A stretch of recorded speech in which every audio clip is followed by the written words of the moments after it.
Muy buenas noches en este miércoles 23 de noviembre. Bienvenidos nuevamente a su programa Perspectiva Política con Luis Contreras. Ya estamos finalizando el mes. Yo creo que el ambiente mundialista, futbolístico, ya se vive a través del Mundial de Qatar 2022. Y en esta noche de miércoles tengo un invitado muy especial, ya un invitado de la casa, que es bienvenido siempre en ITV y que obviamente tiene mucho renombre aquí en nuestro país con base al análisis político que él maneja. Don Dagoberto Gutiérrez, gracias por aceptar la invitación. ¿Qué tal de Mundial de Fútbol? ¿No ha visto los partidos?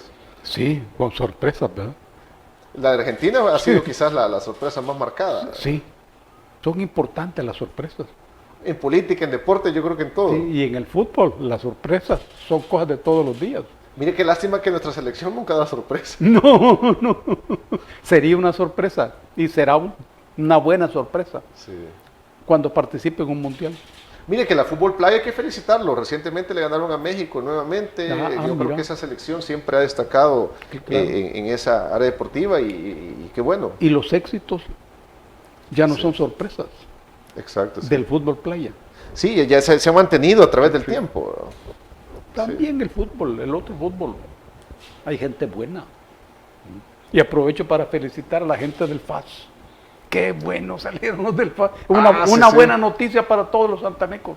Sí. Hay que mantenerse, eso sí, y eso es muy difícil. Mire, no solamente el FAS, sino que también el de la Liga del Indes, el Santa Ana FC, quedó campeón, venció al San Salvador el fin de semana. Es decir, que en Santa Ana se tienen dos campeones, el de la Liga Nacional, que es Club Deportivo FAS, y Santa Ana FC, que es el primer campeón de la Liga del Indes. Mire qué interesante. Qué bueno. Tierra de campeones, sí. La tierra de la Ciudad Morena. Estamos en un buen momento. Sí, definitivamente. Un buen momento. Hay que prepararse. Sí. De todos modos, en la vida es posible que los buenos momentos sean seguidos por los no tan buenos. Sí. Así es.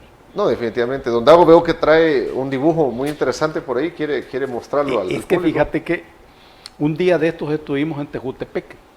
¿Tejutepeque? Sí, adelante de Hilo Vasco. Ah, ok. Sí, un camino muy bonito para llegar a Tejutepeque. Y ese pueblo de Tejute tiene gente muy linda, muy simpático.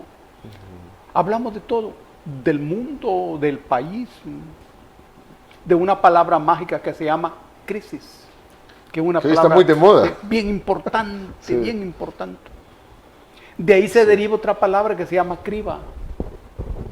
En Santana hay un cantón que se llama La Criba. La Criba. Aquí por Candelaria, la frontera. Bueno, y la gente, Marcial Galdame se llama, un compañero de ahí, que me hizo este dibujo. Un buen retrato. A saber, en una foto lo sacó, pero a mano, ¿verdad? Sí, grafito, sí, con el lápiz, técnica de lápiz, grafito, muy bueno. Yo le dije a Marcial, te lo voy a presentar. ¿Sí? Muchas gracias, Marcial, y muchas gracias a la gente de Tejute. Le tiene mucho cariño. Sí, gente maravillosa. Y un saludo a Freddy Arevalo Fortis, a Mauricio Flores, a Luis Ernesto Valle y a Roxana Rivera.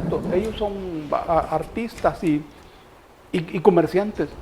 De la zona. Sí, de la zona. Mauricio tiene un libro muy importante sobre los nombres de los distritos y los municipios de todo el país. Lo vamos a presentar otro día. Un abrazo a la gente bonita de Tejute.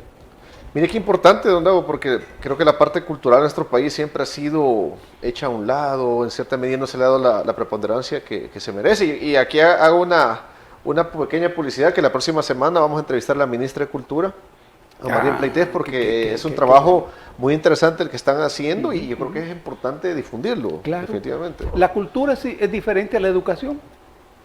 Sí. La cultura es la forma como el ser humano afronta y enfrenta a su realidad. La educación es otra cosa. La educación es un sistema ideológico a través del cual el poderoso forma al débil. El poderoso es el que decide qué es lo que el débil debe saber y qué es lo que no debe saber. Esa es la educación. La cultura no. Sí, sí. Y todas las personas somos cultas. Mira la diferencia. Todos somos cultos, aunque no sepamos leer y escribir. En la sociedad salvadoreña, por ejemplo, ¿cuál es el sector más culto? Los campesinos. El sector campesino. Pero no es el sector con más educación, ¿no? Pero sí el más culto. Es decir, la cultura es un territorio diferente a la educación. Y los pueblos siempre cultivan la cultura. Sí, sí, en definitiva. Sí. Hay que explorar un poco. De modo que esa área de la Dirección de Cultura, el Ministerio de Cultura, es fundamental. Definitivamente. Las grandes peleas se desarrollan en el terreno de la cultura. Sí. Sí.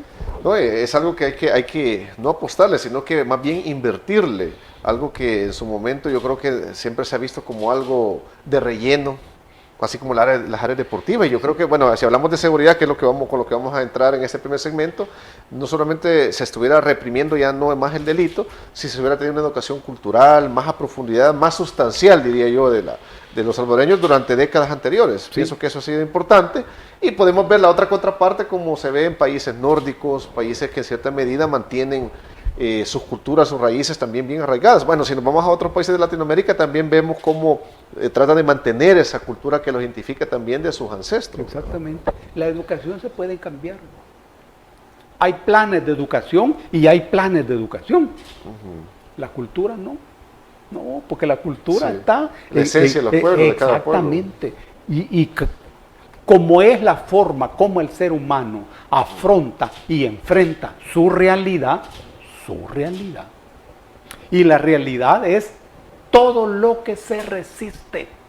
Mira qué definición. ¿A qué se resiste la realidad? A lo que vos pensás de ella. A tus ideas, al pensamiento sobre la realidad. Es otro territorio. Entonces, en ese territorio de la realidad es donde se trabaja la cultura. Sí, ya que habla de esa resistencia, ya tirándonos al plano político, ya enfocándonos en esto, se tuvo la semana pasada la 8ª ampliación del régimen de excepción. Sabemos que el régimen de excepción, como usted lo dice, hay una resistencia también en cierta medida, de una posición política de muchas personas, inclusive organismos internacionales también, de que en cierta medida han estado incisivamente buscando legitimar la ampliación tras ampliación. Sin embargo, vemos el otro lado, el otro extremo, donde vemos que se materializa, se refleja en las encuestas. Tenemos la más reciente, Disruptiva, finales de octubre, también la UCA, donde la mayoría de la población salvadoreña nuevamente le da el aval al régimen de excepción. Entonces, ¿por qué hay todavía sectores que se resisten cuando vemos inclusive que la mayoría de la población, que sabemos que esa es la soberanía del pueblo, avala esta medida? Ocurre que desde hace 30 años, cuando terminó la guerra popular y se negoció sobre la base de la adopción del neoliberalismo. Arena y el partido FMLN se convirtieron en las dos vigas maestras del régimen político. Este fue el acuerdo, en las dos vigas maestras. Entonces, al implantar el neoliberalismo dejaron afuera a miles y miles de muchachos y muchachas. Una exclusión grande se tuvo. Exactamente, de la economía, de la educación, del mercado, de la salud, del presente y del futuro. En ese momento estos muchachos y muchachas decidieron dos cosas. Primero, no morirse de hambre. Y segundo, participar en el reparto del pastel de la economía. Así empezó. Lo que 30 años después se convirtió en una verdadera guerra social. La sexta guerra en nuestra historia. La pandilla no nació como pandilla. Sí, en definitiva. No. Nació como Mara. La Mara era el nombre que la gente le da. Era un nombre coloquial. Sí, eran como los muchachos. Los muchachos. Que pedían un colón en aquel momento. Exactamente, así empezó. Pero eso duró 10 años. Luego aparece la pandilla, que es otra figura antropológica y política. Cuando aparece la pandilla, aparece el territorio. Al aparecer el territorio, aparece el poder y aparece la economía. 20 años duró eso. Después de los 20 años, la pandilla se convierte en poder militar, poder político y poder económico. Y está definida la sexta guerra, que se llama guerra social. ¿Cuál es la esencia de esa guerra? Es que el motor de esa guerra es económico. El motor de la guerra popular, que es la guerra anterior, fue político. Ese motor político consistió en la exclusión del poder. En la exclusión del poder. Porque cuando se establece en 1932 la dictadura militar de derecha, los militares pasaron a controlar todo el aparato, todo. Instituciones, todo. Todo. Se termina la dictadura con el golpe de Estado de 1948. Ya se había ido el dictador en 1944. Pero entonces se establece la figura de los gobiernos militares. Muy bien. Contra esa exclusión política estalla la guerra, que duró 20 años. Muy bien. Termina de manera negociada. Pero viene este nuevo fenómeno, la pandilla. Poder económico, poder político, hasta ideológico. Y no una guerra declarada oficialmente. No en absoluto. Sí. En absoluto. Con características sumamente diferentes y complejas. Con dominio total del territorio. Nosotros nunca tuvimos dominio total del territorio. No, exacto. Nunca. Era una pelea metro a metro. Con mucha inteligencia. La pandilla sí. Claro. Ellos estaban en todas las comunidades, controlando todo, organizando la vida de las personas, resolviendo incluso problemas del agua. Exacto, sí. Problemas del agua. Se habían convertido en un cogobierno de los mismos alcaldes en su momento. Totalmente. Y tenían gente en los consejos municipales. Claro. ¿Será por esa vinculación política, don Davo, que no se frenó o no existió una voluntad política de frenarla? Porque la capacidad, vemos que el Estado la ha poseído siempre. ¿Qué pasó? Las empresas de todo tamaño entendieron que de lo que se trataba era de negociar. Y pasaron a negociar con la pandilla, a pagar determinada cuota. Sí. Y si no vendían. Y no iban a entrar a una guerra a muerte. No. Sí, definitivamente. ¿Sí? Y luego vienen los partidos políticos también para hacer su campaña electoral, entraban también a negociar. Y se ponían de acuerdo. Y la pandilla se convierte en una fuerza política en sí, con capacidad de negociar. Cuando yo negocio, tengo un gran poder de negociación. Entonces, ¿cómo enfrentar eso? Con otra guerra. Otra manera de enfrentarla es poniéndome de acuerdo.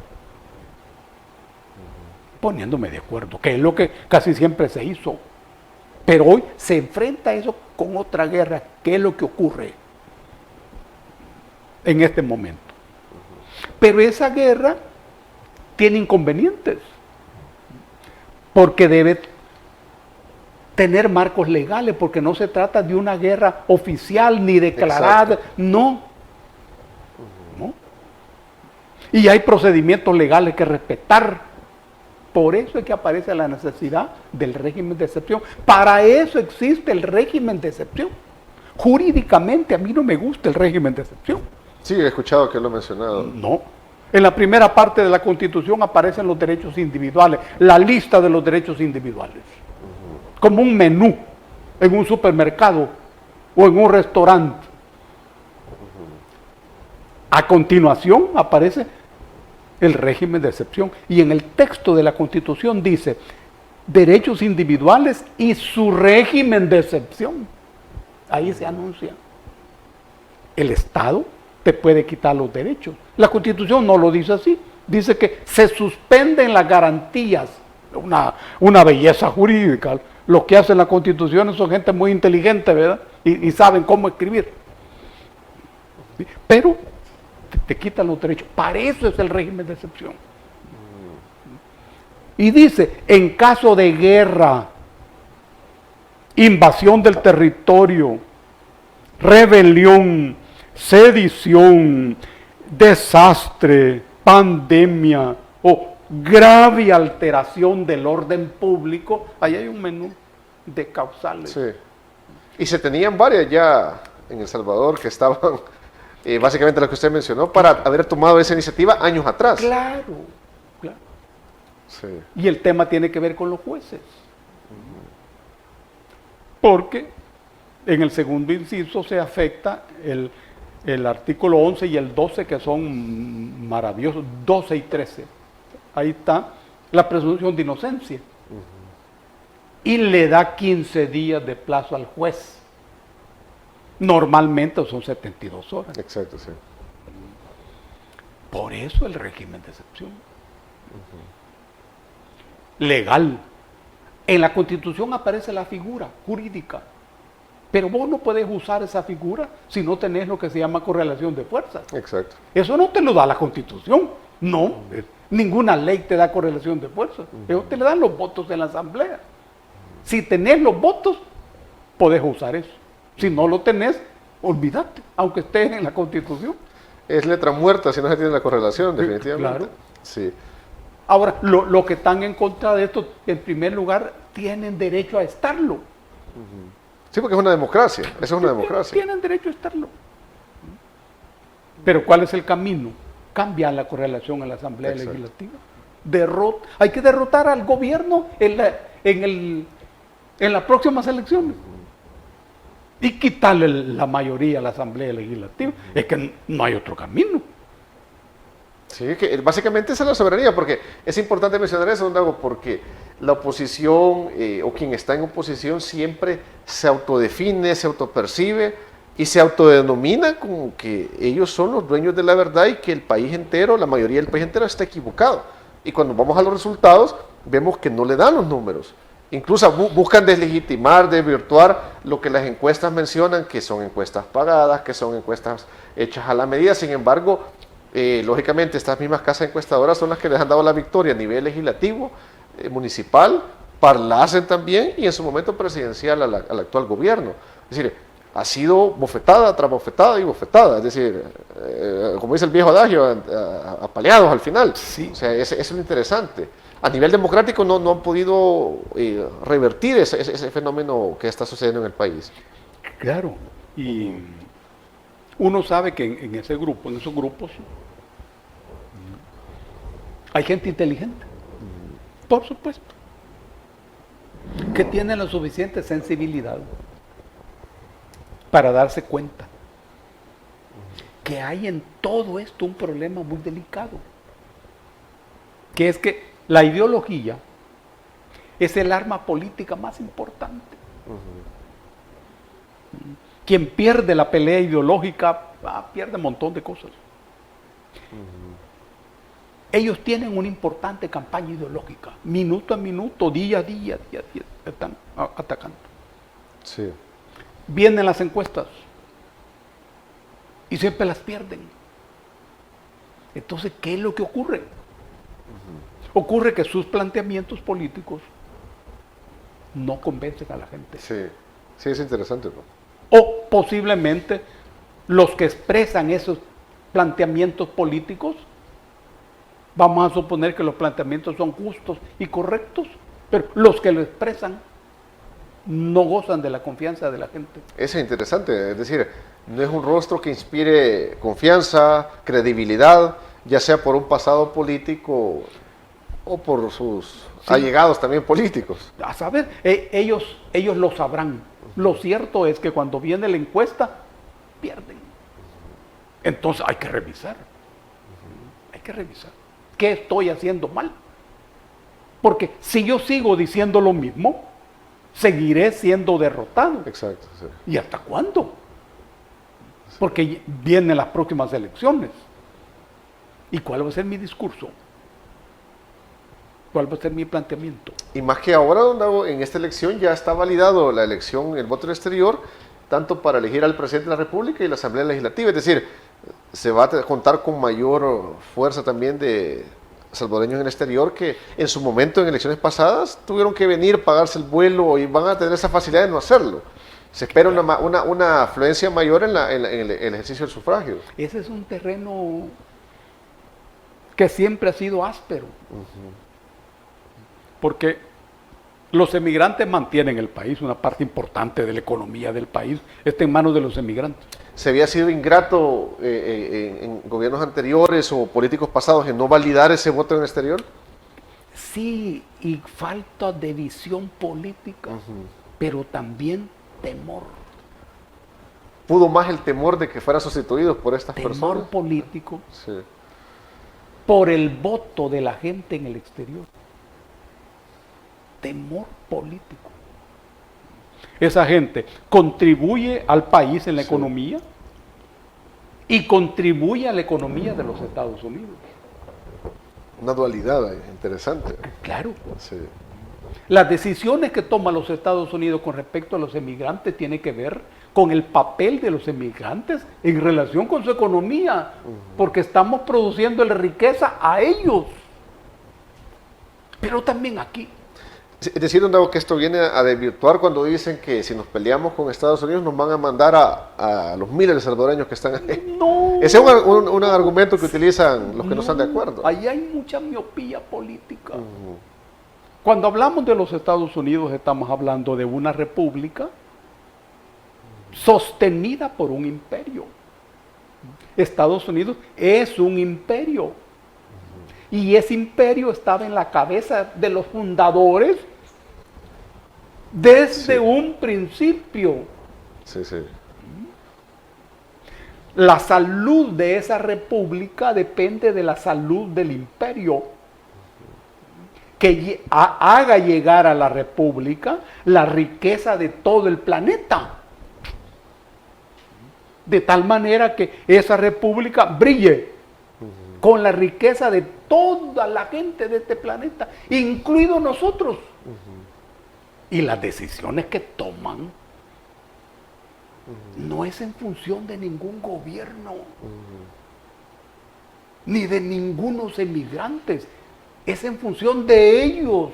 Acaban de tomar una decisión con respecto al TPS. Sí, sí. Ajá. Y eso lo hicieron para apoyar al gobierno de Nayib. No, hombre. Es que ellos necesitan eso. Exacto. Sí. Ellos necesitan, y sobre todo en el escenario de la crisis del imperio. Ese punto, Don Dago, quiero que lo abordemos después de la pausa, porque también el fenómeno político de Estados Unidos quiero que lo platiquemos en el siguiente segmento, que indudablemente tiene una vinculación directa en nuestro país. Nos vamos a la primera pausa del programa, volvemos en unos minutos.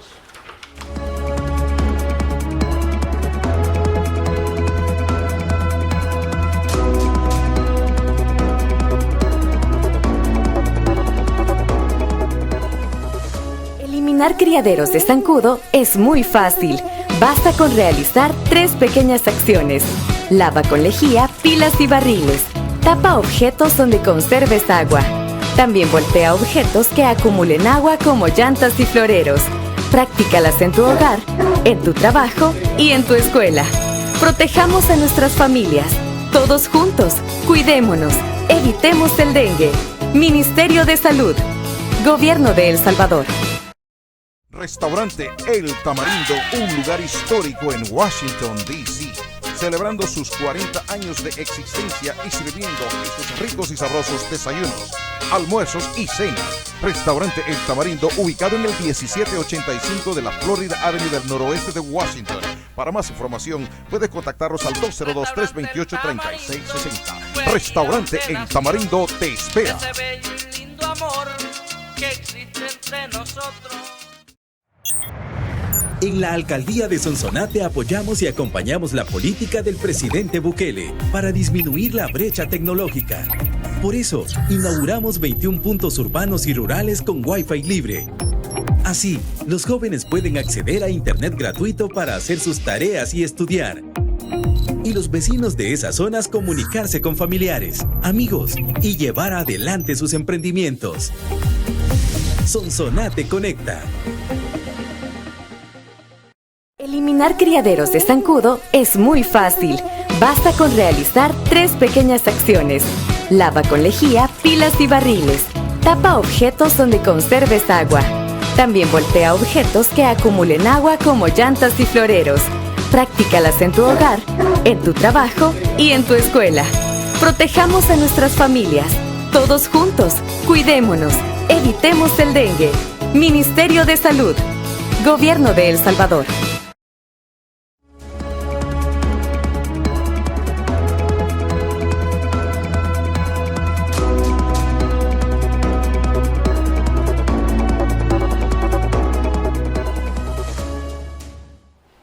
Estamos de regreso en Perspectiva Política con Luis Contreras en esta noche de miércoles 23 de noviembre. Estamos platicando con Dagoberto Gutiérrez, analista político y abogado también. El primer segmento con don Dago nos hizo un análisis muy puntual acerca del régimen de excepción, sus valoraciones, incidencia que ha tenido también a nivel social en nuestro país. Y pasábamos ya a otro plano que tiene que ver con el caso de Estados Unidos, el TPS que hace poco se renovó.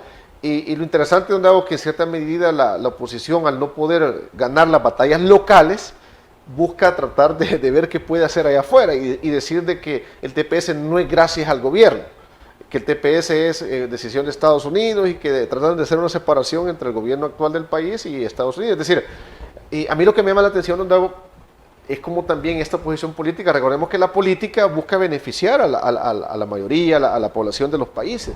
Sin embargo, ¿por qué entonces tener un sentido de negación o de buscar esa cuestión de que al país le vaya mal? Eso es lo que a mí, yo creo que a muchos no nos cuadra. Es decir, tenemos un evento en Sur City y tratan de buscarle lo malo a eso. Tenemos otra cuestión del Hospital de Salvador, y tratan de buscarlo. Habrá una sinceridad política realmente ahí también de buscar un beneficio real o de volver al poder como se tenía antes con otros políticos. Sí. Hay dificultades para llamar a eso oposición. Exacto. Porque normalmente la oposición está referida a los partidos políticos, que son los dueños del aparato del Estado. La Constitución les da a los partidos políticos el monopolio de la política del Estado. Exacto. El sistema político es pluralista, dice la Constitución, y se expresa a través de los partidos políticos, que son el único instrumento, mira cómo dice este texto, para el ejercicio de la representación del pueblo dentro del gobierno, punto. Es el artículo 85, que se introdujo en la Constitución de 1983, la vigente. La vigente, sí. Los partidos políticos son el dueño del aparato del Estado. Esto tuvo que ver con la guerra. En 1983 había un momento difícil para nosotros en la guerra, pero resolvimos. Sin embargo, este artículo preparaba el camino, porque en dependencia de cómo la guerra terminara, si nosotros terminábamos bien, entonces para llegar al poder teníamos que hacernos partido político. Pues ese es el sentido de ese texto. Ahora bien, pero y los partidos políticos fueron derrotados por la gente en las votaciones, les volaron la cabeza. ¿No? Y algo histórico, esa polarización que existía, la llamada izquierda, la derecha, vino a ser sepultada a través del sufragio. Es que eso es lo importante de mencionarlo. Es decir, las alcaldías, la asamblea que se tiene ahora a nivel de aritmética, no ha sido impuesta por una persona, sino que fue un voto. Claro, lo que ha pasado es un verdadero desastre político. Porque hablar de izquierda en este momento es complicado. Incluso hablar de popular es complicado. Porque la gente tiene en su cabeza a partidos que decían que eran de izquierdas. Y no lo ejercieron en la práctica. No. Eran de derechas. Es que el FMLN guerrillero fue siempre un acuerdo político entre comunistas, anticomunistas y no comunistas. pero siempre fue preponderantemente anticomunista. La guerrilla del FMLN. Y no era necesario que fuera otra cosa, porque se luchaba en contra de la dictadura militar de derecha. Se necesitaban acuerdos políticos y no acuerdos ideológicos. Muy bien. Desaparecidos los partidos políticos. Sí, a su mínima expresión. Entonces, ¿qué es lo que queda? Lo que hoy se funciona es alternativa al gobierno, porque una alternativa al gobierno solo puede ser un partido político. Exacto, eso es lo que le quería preguntar, don Dago. ¿Ve usted un reajuste o una reconfiguración de una, llamémosle nueva izquierda, nueva derecha o un partido de centro antagónico al gobierno actual? No existe eso. Porque en este momento para el pueblo, quien hable de partido político, pierde, mira qué fenómeno. Eso mismo afecta a Nuevas Ideas. Eso mismo. Nuevas Ideas es un estado de ánimo, que es una figura política importante, pero no partido, rigurosamente hablando. Porque tener un partido, construir un partido, dirigir un partido, eso es lo más complejo que hay en la sociedad. Sí, ¿Ve? definitivamente. Toda esta fenomenología afecta también a Nuevas Ideas. Ahora, ¿y cuál es la línea política de este grupo? Cuya característica fundamental es que han sido desalojados del poder. Eso es lo que une a todos estos sectores. Hay sectores oligárquicos que no han sido desalojados del poder porque mantienen el poder. Pero quisieran que el juego fuera otro. No se sienten cómodos actualmente. No. Quisieran que el juego fuera otro. Aunque siguieran funcionando las mismas reglas. Pero hay otros sectores que no pertenecen al mundo de la oligarquía, pero que antes disfrutaban de los niveles de poder. Hoy no. Y don Dago, quisiera aprovechar para preguntarle, debido a su vasta experiencia, cuestión política, ¿qué estará sucediendo a nivel de Sudamérica o a nivel regional que estamos teniendo ese recambio nuevamente a mandatarios de izquierda? Claro. Boric en Chile, Petro en Colombia. Sin embargo, lo interesante es esto: con meses de asumir su presidencia tienen bajos niveles de aprobación.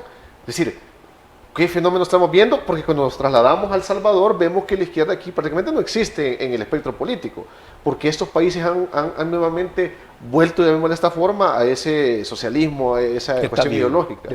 No como la de Hugo Chávez, obviamente, pero vemos ese fenómeno, no quiero llamarle de reversa, sino que un cambio alternativo, pero al final también, en cuestión de meses, vemos protestas, gente incendiando las calles. ¿Qué está sucediendo en Sudamérica? Es importante eso, porque partamos de los gobiernos militares. Los gobiernos militares establecieron en algunos países las bases para la construcción de una burguesía nacional, como es el caso de Brasil. El caso de Brasil es el último que tenemos con Lula nuevamente en el poder.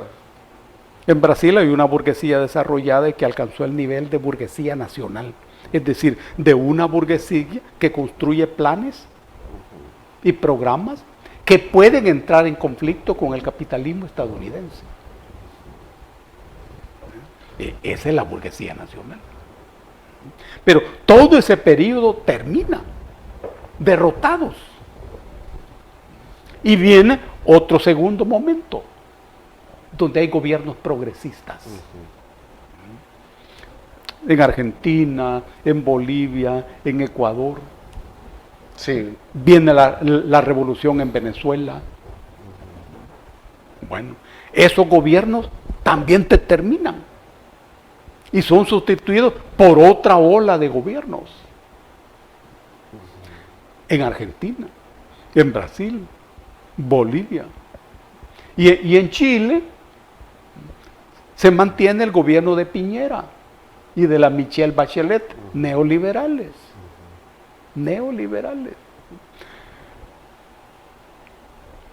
Es derrotado el neoliberalismo. De nuevo, el problema de las derechas es que la única respuesta que conocen es el neoliberalismo.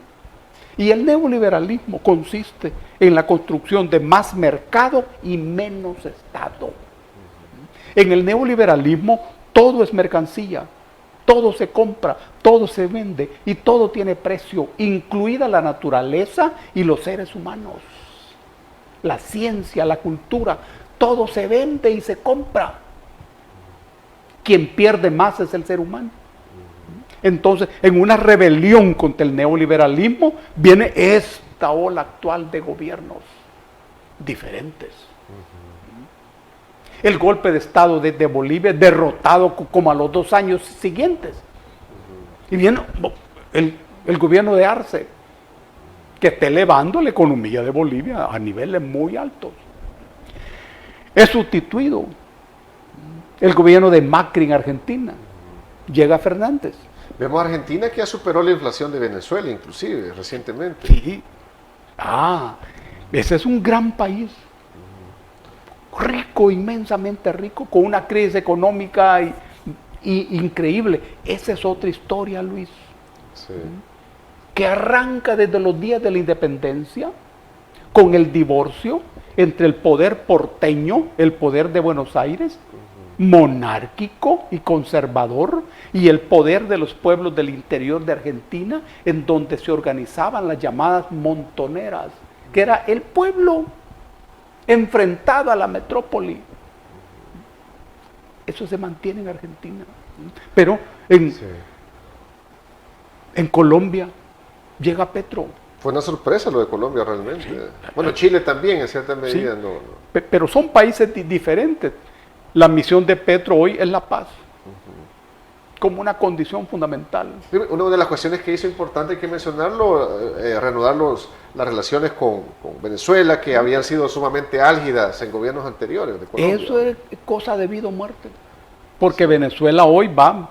Sí, ese es el fenómeno interesante, que inclusive el mensaje político que se vio meses atrás de la visita de los norteamericanos a Venezuela, en cierta medida fue una subordinación. Claro, suplicándole petróleo. Exacto. Cuando los gringos hicieron todo para destruir la industria petrolera venezolana. Y se levantó y se construyó. En ese momento llegan a pedir petróleo. Y mira, en la COP que se hizo en Sharm el Sheikh, allí en el Sinaí, en Egipto, los europeos buscando a Maduro. Sí. Buscando a Maduro, pidiendo energía. Ese es el caso de Macron, de Macron, que va a visitar Venezuela. Es decir, es otra historia. Y en Chile, que se entendió que el gobierno de Boric era el fin de la dictadura de Pinochet, que mira cómo es la cosa, tanto discurso alrededor de Chile, pero la constitución de Chile es la de Pinochet. Bueno, llega Boric, que es impresionante el poder de la burguesía chilena. Este es un joven. Sí, pues el presidente más joven actualmente. Dirigente estudiantil.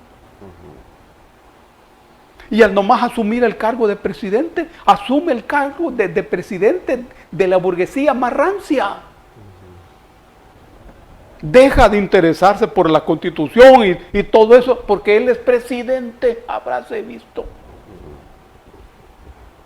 Bueno, y son derrotados en el referéndum por la constitución. Y ahora hay un momento ahí complicado. Porque Chile es 2 partes. La parte norte, descendiente de Valdivia, y la parte sur, que son los mapuches, que son los que se enfrentaron a Valdivia y al final lo ejecutaron.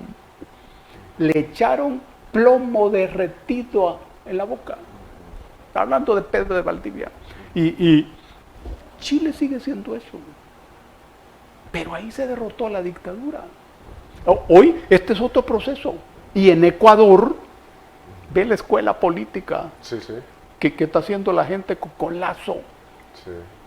Y se preparan las condiciones para otro enfrentamiento. No, y recientemente, disculpe que lo interrumpa, bueno, meses atrás el presidente Lazo ecuatoriano criticó severamente las medidas implementadas de seguridad por el actual gobierno de nosotros. Y hoy las están replicando al no poder contener la crisis social en Ecuador. Intentando. Y lo más notable es lo de Lula en Brasil. Sí, lo sé. Hay que decir que Lula ha aprendido. Será interesante el nuevo gobierno de Lula. Claro, el pueblo le ha enseñado. La cárcel de Lula ahí en Curitiba fue una escuela. Este es un nuevo Lula. Sabe hoy muy bien que debe defender el medio ambiente, debe defender la Amazonía y debe jugar el papel geopolítico que Brasil puede hacer. Brasil es miembro del BRIC. Sí, sí. Respaldando el mundo multilateral que se está construyendo ya en el mundo. Mientras Estados Unidos necesita entender que ya no puede ser el que siempre ha sido. Debe aprender.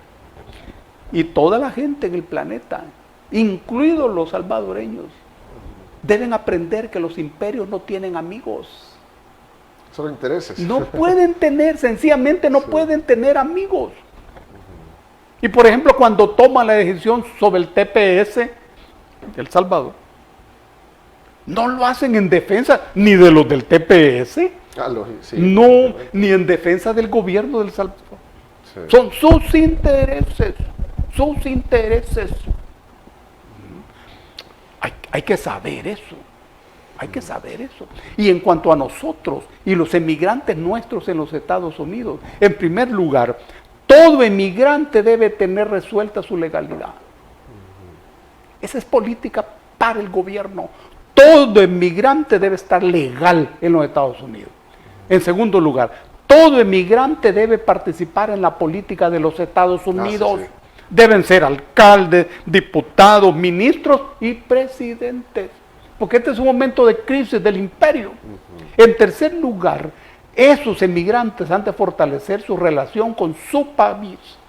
Porque uno solo vale en su país.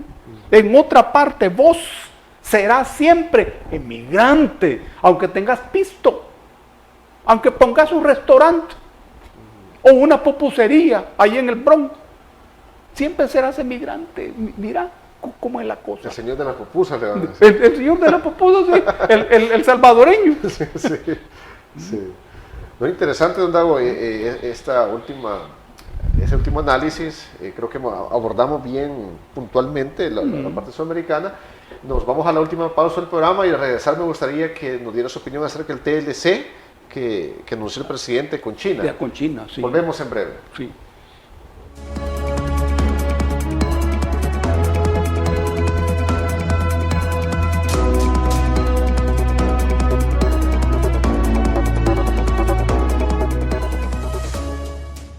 Restaurante El Tamarindo, un lugar histórico en Washington, D.C., celebrando sus 40 años de existencia y sirviendo esos ricos y sabrosos desayunos, almuerzos y cenas. Restaurante El Tamarindo, ubicado en el 1785 de la Florida Avenue del noroeste de Washington.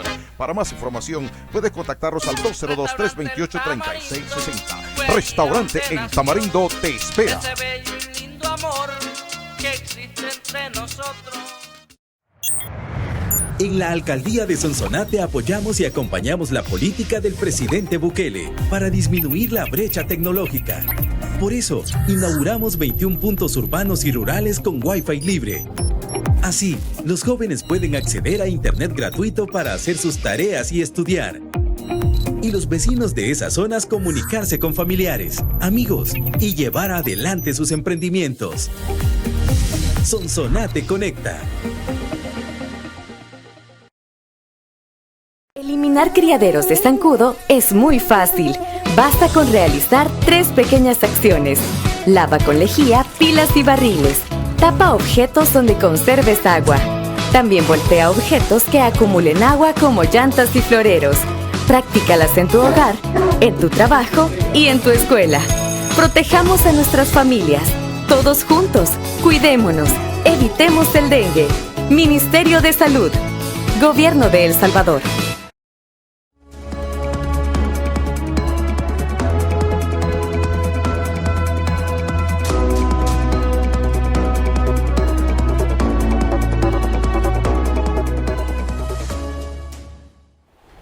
Estamos de regreso en el último segmento en Perspectiva Política con Luis Contreras. En esta noche de miércoles hemos estado conversando sobre política, coyuntura con el analista político Dagoberto Gutiérrez.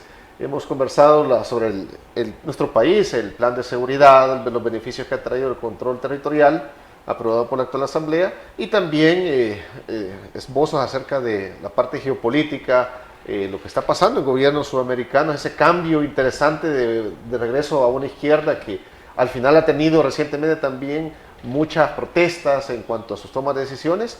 Y en este último segmento, don Dago, me gustaría abordar algo interesante que pienso que la mayoría de la población lo esperaba en gobiernos del FMLN. Y usted tal vez nos podrá dar una mejor respuesta. ¿Qué fue lo que sucedió? ¿Por qué no se dio un TLC en ese momento? Que ahora el presidente Bukele lo anunció la semana pasada con China. Sabemos que China, tal vez para introducirlo en esto, desde el 2012-2014 se ha venido acercando a América, específicamente a Sudamérica, a Xi Jinping, inyectando miles de millones de dólares en ayuda de industria, ferrocarriles, carreteras en Brasil, construyó una base espacial en Argentina, a veces muy pocos lo saben. Interesante ese fenómeno que ha hecho. A nivel geopolítico, por ejemplo, en el 2009 desplazó a Estados Unidos como principal socio económico de África, y así ha venido sucesivamente. Si vemos el mapa, cómo estamos en socios económicos de los países, vemos que China se ha expandido de forma abismal en referencia a Estados Unidos. Claro, claro. Esa es una noticia perturbadora para los poderes tradicionales de Occidente. Llamamos Occidente a Europa, Estados Unidos, Canadá, Australia y Nueva Zelanda. No es una dimensión geográfica, es civilizatoria. Se entiende, ellos entienden que todo lo que hay de cultura y ciencia viene de Atenas. Pero los mismos atenienses, por lo menos de la época de Platón, decían que la matemática había sido organizada en el Oriente. Y Pitágoras decía que había aprendido matemáticas en Egipto. Es cierto. Y no en Atenas. Eso es Occidente. Gente como nosotros no somos de Occidente. Tampoco somos del Oriente. Somos periféricos. Y siempre hemos estado en relación con un centro.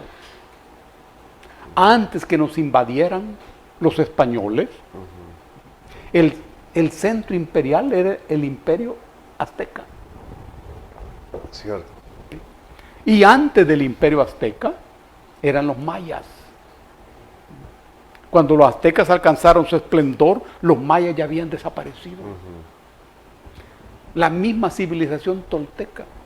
Y los incas en Sudamérica. Sí, era otro imperio. Sí. Allá.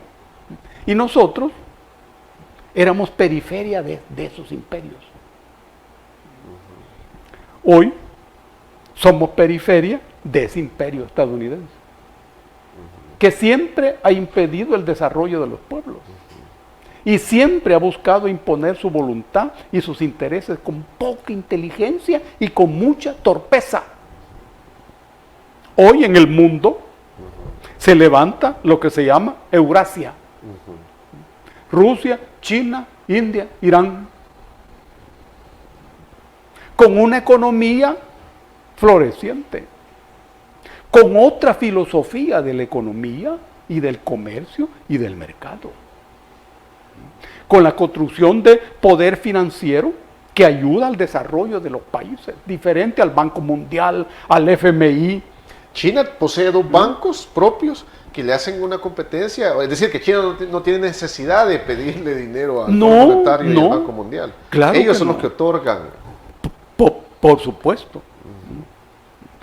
Y el BRIC, es decir, Brasil, Rusia, India, China Sudáfrica. y Sudáfrica, expresan ese otro camino de construcción de un mundo multilateral y multicéntrico, en sustitución del mundo unilateral jefiado por los Estados Unidos. Esta confrontación es lo que caracteriza la contemporaneidad. Ahora, esta fenomenología abarca todo el planeta. Todo el planeta. Lo que está ocurriendo en Ucrania es justamente esa confrontación. Allí nadie debe pensar que se trata de una confrontación entre Rusia y Ucrania. No. Para nada. Es Occidente frente a Eurasia. Ucrania nada más es el territorio, el escenario donde esa confrontación se realiza. Ojo, muy peligroso. Muy, muy peligroso. Ahora bien, esa confrontación llega a todos los rincones del planeta, incluso nuestro pequeño país de 20.000 kilómetros cuadrados. Aquí, lo que ocurre aquí es el escenario de toda esa confrontación planetaria. Rusia, China, se mueven en el país. ¿Eso tiene que ver única y exclusivamente con el gobierno actual o tiene que ver con el mundo actual? Lo que ocurre en el mundo actual es lo que explica lo que ocurre en nuestro país. Es así, justamente así. Estados Unidos puede dar ayuda económica a los países. No, nunca lo ha hecho. No, nunca lo ha hecho. China sí. Y ahora, cuando se anuncia la construcción de un tratado comercial, este es el mayor desafío para los Estados Unidos. Bueno, muy interesante lo que plantea, porque algo que beneficia a China y que siempre ha sido como el parangón de ellos en cuanto a llevar la ventaja a nivel geopolítico de su expansión que ha tenido a nivel global, es que China, según lo que mencionan muchos países, no condiciona el apoyo que da en infraestructura, en cuestión económica, y vemos tal vez un Estados Unidos que sí busca, bueno, hemos visto acá, como inclusive ha buscado desvirtuar el estado de excepción, la ley, las modificaciones al código penal que han habido contra las pandillas, es decir, que algo que no se entiende realmente, cómo en su momento Estados Unidos pedía detener la migración, que mucha gente migraba huyendo de las pandillas, y hoy están básicamente alzando la voz porque se están combatiendo las pandillas. Pero en fin, básicamente es eso. China hace sus acuerdos, ha tenido una expansión enorme y no condiciona a los países. Por ejemplo, aquí mencioné Europa, están construyendo el camino de la seda, han retomado lo que históricamente habían hecho en el pasado. Claro. Ese tipo de desarrollo es importante mencionarlo. Exactamente, en el caso de China y el mundo del Oriente. El mundo del Oriente, donde se desarrollaron los grandes inventos. Sí. El número, el papel, la pólvora, la imprenta, hasta los espagueti. No son italianos. No. Que Marco Polo descubrió en los 26 años que estuvo en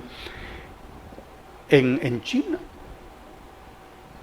Bueno, eso hoy está funcionando. Y Estados Unidos está en un momento muy angustioso como imperio,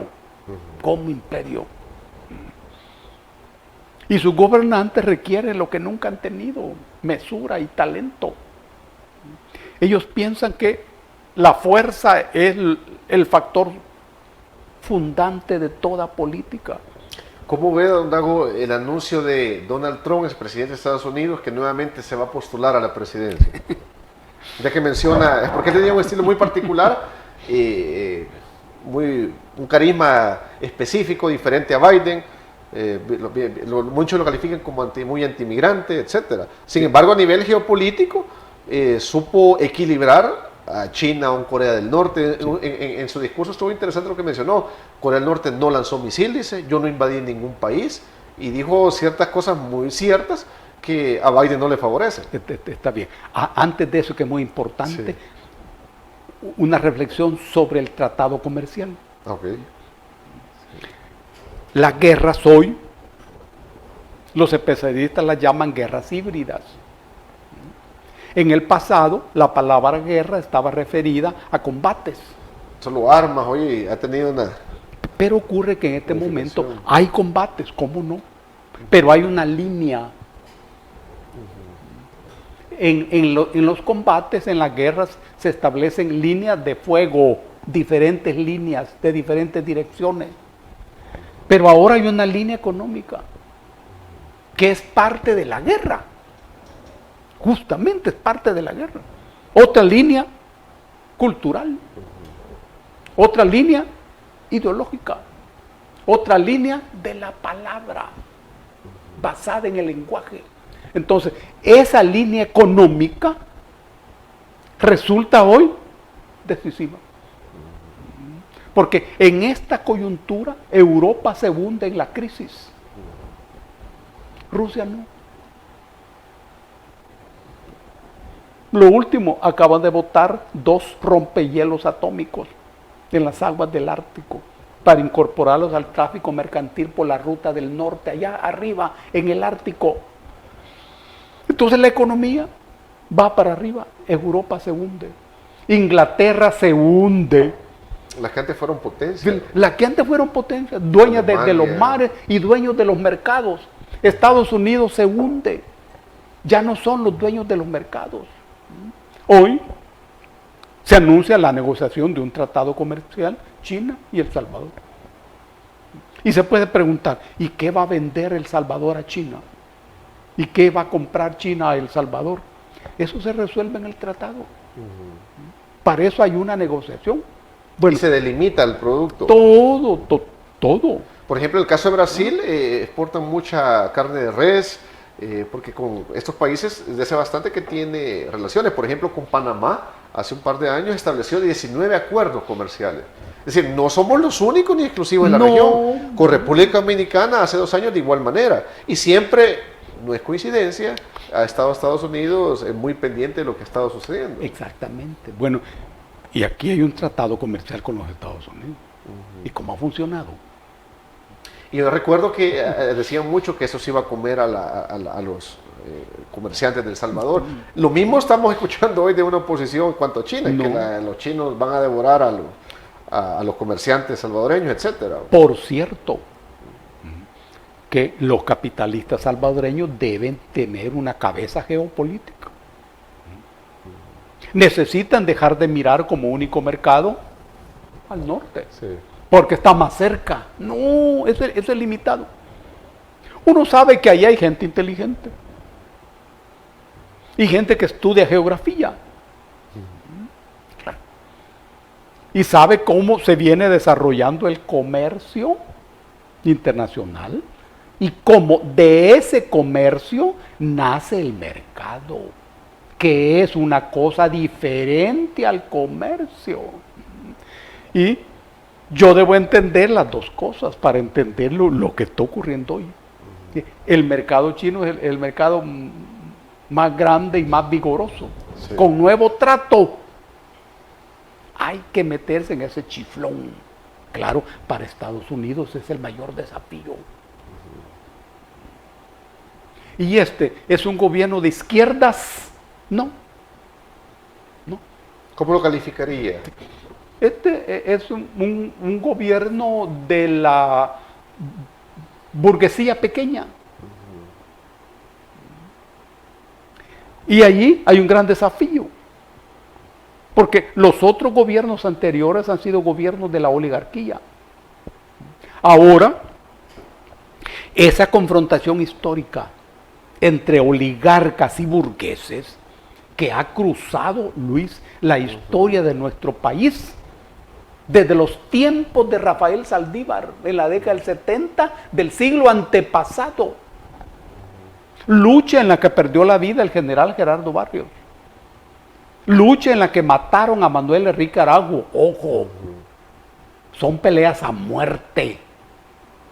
Nadie del gobierno ni fuera del gobierno debe pensar que es una pelea de juego. No lo es. Es una pelea a muerte. No es una pelea de socialismo y capitalismo. No. No. Históricamente se inscribe en esa pelea, pero históricamente. Hoy es una pelea por un capitalismo oligárquico, primitivo, atrasado, en donde no leemos todos los días, o un capitalismo burgués. Esa es la confrontación. Si se va a construir un capitalismo burgués, debe estar basado en la ciencia, en la técnica, en un Estado eficiente. Por eso un rasgo de la coyuntura es la recuperación del Estado. Eso no es casual. Y el control del mercado. El mercado debe ser instrumento de la sociedad. Así es en los capitalismos desarrollados. Cuando vos vas a esos países te das cuenta que el Estado fija sus reglas. No es el mercado. Bueno, el Estado chino es así también. Estados Unidos. Sí, Estados Unidos. Estados Unidos. Cada quien con sus matices. Claro, cada quien. Sí. Entonces, esa es la pelea, es una pelea a muerte. Y cosas como un tratado comercial con China, los gringos lo entienden como un desafío. Exacto. Y es una necesidad para nosotros.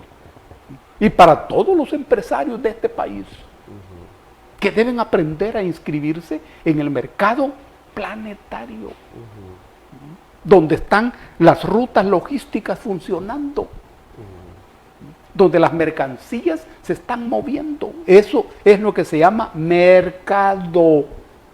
Ese es el mercado como un escenario político basado en el comercio, que son categorías diferentes. Es un buen momento. Ahora, Trump es otro animal político. Y enorme empresario, sí. Y un gran empresario. Sí. Pero Trump no es ni del Partido Republicano ni del Partido Demócrata. Exacto, él es alguien foráneo que ha llegado. Trump expresa la derrota del sistema de partidos políticos en los Estados Unidos. Y Nayib también. Interesante esa analogía, muy interesante. Nayib también. Trump es parte de uno de los dos bloques geopolíticos que se enfrentan a muerte en los Estados Unidos. El bloque globalizante, que considera que el planeta debe ser dirigido por un conglomerado de grandes empresas. Y que los Estados Unidos ya no debe estar en la primera línea. Ellos mismos, Luis. Sí, sí. Cada país y cada región, piensan, debe ser centro de maquilas y no centros productores. No, interesante, don Dago. Mire que el tiempo se nos ha ido volando nuevamente. Sí, tenemos que llegar al final del programa. Sin embargo, esperamos tenerlos nuevamente acá, porque mire que siempre a nivel nacional, geopolítico, geoestratégico, siempre hay algo que analizar esto. Y se viene un año electoral muy importante. Claro, a muerte. Quizás antes de terminar, si nos revela su secreto, don Dago, favorito para ganar el Mundial. Es difícil. Difícil. Fíjate que yo, tomando en cuenta la geopolítica actual, sí, considero que sería una buena noticia que un país árabe ganara. Ya dieron el primer susto, no hay nada descabellado. Sí. Mi favorito siempre va a ser Brasil, ¿verdad? Sin embargo, esperemos a ver qué dice el fútbol. Sí. Gracias, don Dago. Sí, es otra cosa. Sí. A mí en Europa me gusta Portugal. Ah, Portugal, fútbol similar al de Brasil. Sí, sí, seguro. Sí. Interesante ver cómo le va a los portugueses. Y aquí voy con el equipo de Colombia, aunque no esté en el Mundial. Lástima, una lástima, una generación de jugadores que no pudo ir al Mundial esta vez, ¿no? Nunca voy con los poderosos. Sí. ni en el cielo. Muy interesante, don Dago. Muchas gracias por haber venido al programa. Buenas noches a toda la audiencia de ITV. Saludos y nos vemos la siguiente semana.